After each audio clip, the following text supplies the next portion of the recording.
Okay, doing the hardwood floor inside of a closet. And inside the closet, there are, you're always going to run into some corners where you don't have very much space. You'll do this even in the last wall that you finish in the larger room, but here I'm running into this first in the closet, and I just wanted to show you a few issues and tricks that might come up. First one is that you're going to run out of room. You're not going to be able to swing the hammer up to a certain point. Now, at a certain point, you're going to have to face nail. You can also use the finish nailer into the tongue.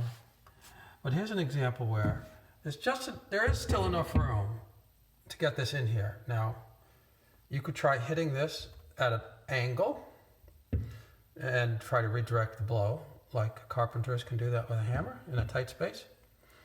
And I've done that before. That works. This time I noticed that if I turn the hammer around,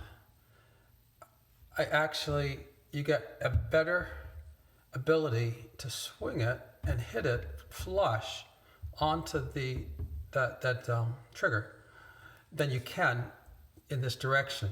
Okay, it's because of the angle on this, and it just makes it a little bit easier. If you try doing it this way and you kind of muff it, you could end up with a mishit.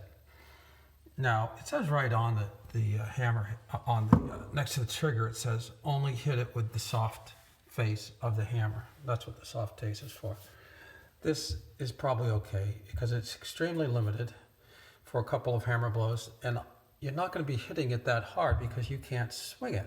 The idea is to get force onto the trigger because that helps drive the nail. If you hit the trigger just with a glancing blow, sometimes by accident or misdirected, the nail won't go in all the way, and that presents its own problem. So in this closet, I actually did have that happen earlier. In this case, the nail only went in about that far. Now, when a nail doesn't go in all the way, you can do a couple of things. You could try pulling it out. If it's quite already most of the way out, might just be able to pull it out with a regular claw hammer. If it's in most of the way and it's only sticking out by a small amount, you can try driving it in. Yeah,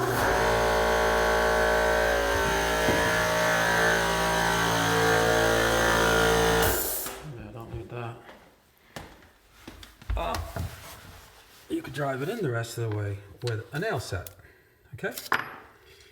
This one was sticking out. It was really too far to put in with a nail set because it's not rigid enough. It'll start bending. So what I did in this case, for example, is I just wiggled it back and forth until it broke off. Then I used the nail set simply to set that little piece that was sticking out so it doesn't interfere with the tongue operation. Okay, sometimes what can happen is it goes in most of the way, but it's got a protruding head, and you tried hitting it with the nail set and it doesn't quite go in.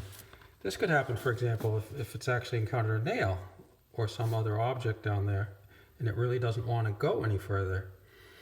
And you don't want to sacrifice your hardwood floor in that case. So another thing that I've done in a case where I really couldn't drive it in any further because it didn't want to go is I've taken a chisel and just chiseled the tongue, the section before and after where the protruding nail is. I chiseled the tongue away.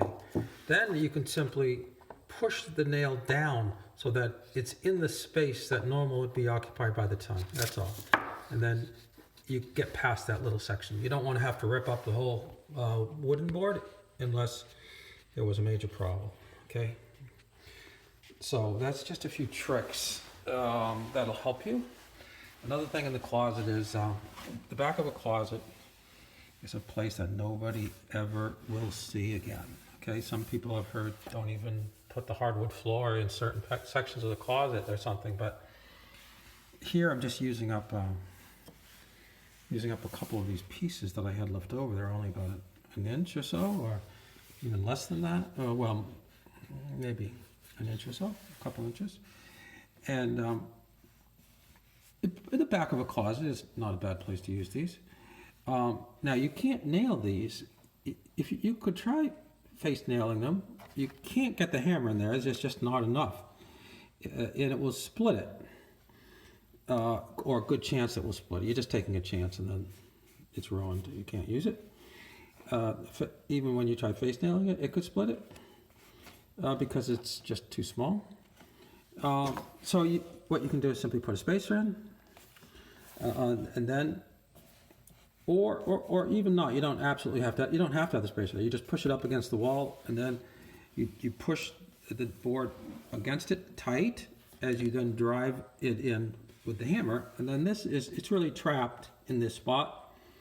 It's not nailed at all. It's just trapped by the pressure between this side, and this side, and it's not going to go anywhere. Okay, this might not be approved technique, but I'm sure in the back of the closet it's going to sit there and it's going to be fine. It's not going to be an issue.